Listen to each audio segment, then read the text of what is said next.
Hey there, just going to give an update on my Nissan Murano I bought about a month ago. So far I've had to replace the alternator twice, and now I'm working on the power steering pump and the high pressure line. I'll just talk about the alternator for a minute. You can see it down there. I bought it. It had a new alternator in it. That went out about a week to 10 days after I bought it. I convinced AutoZone to exchange it for me, even though I wasn't the purchaser. Put that in. Lasted 2 days.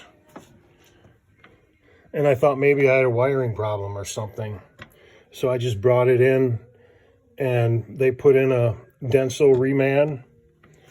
And it's been working fine since. Cost me $900. Had I known that, of course, I would have just bought or tried to get my hands on a Denso and replaced it myself the first time. So that really sucked.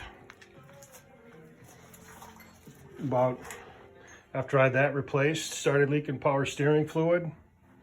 I don't know if that's a coincidence that I had my car worked on and then the power steering started leaking. But there's been a few videos on the power steering, and I just wanted to give my 2 cents on that. So I got the new one back in. Let me get this light in here and talk about the minimum amount that needs to be done. If I had to do it again, I'd be able to do it a lot quicker. I had to take the tensioner out. Of course, you remove the belt and all that. Let me get underneath here. So there's 2 bolts. There's a bracket in front and a bracket in back. The bracket in back you can leave. There's just 2 bolts, one on the bottom and one on the side. I don't know how well you can see it. This video stinks, but here, these 2 bolts, just take those 2 out. And then after you take off the tensioner, there's 2 bolts on top that have to be taken out, and you can't even see them down here. But as another YouTuber mentioned, you can get to those from up top. So up top, I had to remove, let me get my light. I know this video is going to suck. I'm not a videographer, but if somebody else runs across this, it's going to make the job easier for them. So this reservoir snaps onto this bracket here. Just take a screwdriver and push this back pretty good, and this thing should slide off. And then down here, there's a bracket that sits here that holds the high pressure, or no, the low pressure line that goes from the reservoir to the pump. That's got to come off.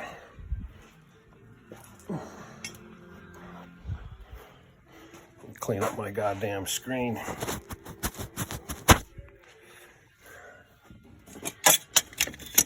And then down here, there's this little bracket thing that's held on by 2 screws. It's like a cover, goes over the steering wheel pump pulley. There's 2 screws. One of them is this screw right here. I don't know if you can see my finger right there. And that you can get from up top.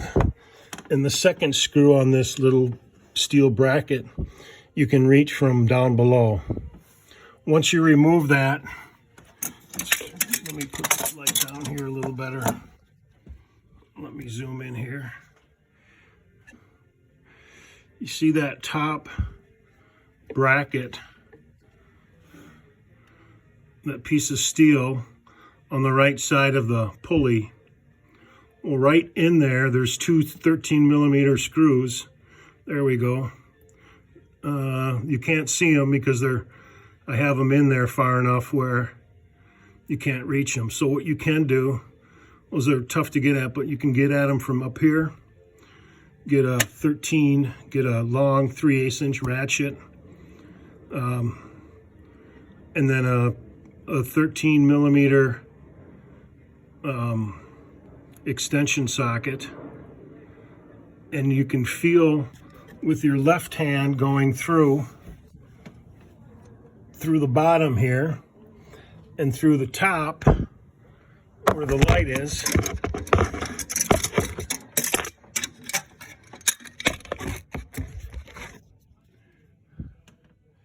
Through the top, right through there, you can reach down with your right hand with a long ratchet with a 13 millimeter extension, and with your left hand you can feel the bolts and you can feel the head right on the socket. And it's tedious, of course, but you can get those. That's the easiest way to get those on and off. So remove those 2 bolts, and then there's one more bolt holding the front plate down here. You can see it. Let me grab my goddamn light again.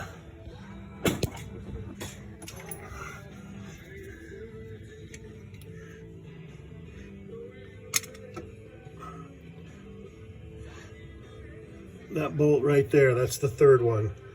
So those 2 on top and that one hold the front plate. Remove those 3 screws. And then remove the 2 screws, like I said, that are holding the pulley or the power steering pump on the back plate. Remove those 2, and you can wiggle it right out, of course, after you attach the other hoses and stuff. And one of the brackets has a wire crimped, or not crimped, but one of those spots where you push the wire in, and you got to remove that. But so 5 bolts to get it out. 2 in back holding it onto the plate, and then 3 in front that are holding the plate to the engine. Anyways, one other thing I was going to mention, I had to replace this hose too. And after I ran the hose, it had a weird angle coming in here. So what I ended up doing,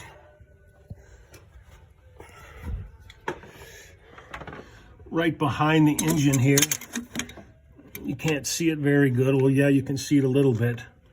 There's a bracket that holds the high pressure hose. It's like a little bracket that's got a screw on the end of it. I had to remove that, kind of let the hose hang freely, so then after I get it bolted to the power steering pump, I can come back up here and close this clamp, this top clamp, and put a screw on it. So, and then as far as doing a manual prime, you're going to want to, after everything's all hooked up, fill up your reservoir. Before you put your belt on, turn your pump around many times to try to force some fluid through the system. And then the other thing they say you do is jack up the front tires without the engine running, and turn the wheels completely to the right and left, all the way back and forth several times, and you'll see the air hopefully coming out of the system by doing that. As it's coming out, you're going to probably want to add some more fluid to keep it topped off. So after the pump's been primed and you've bled the system out by turning all the wheels back and forth, and the fluid level is at a good level, you should be able to start it up, and hopefully it fixes your problems. I'll update this video in a few minutes after I got everything back together and see if it worked out for me.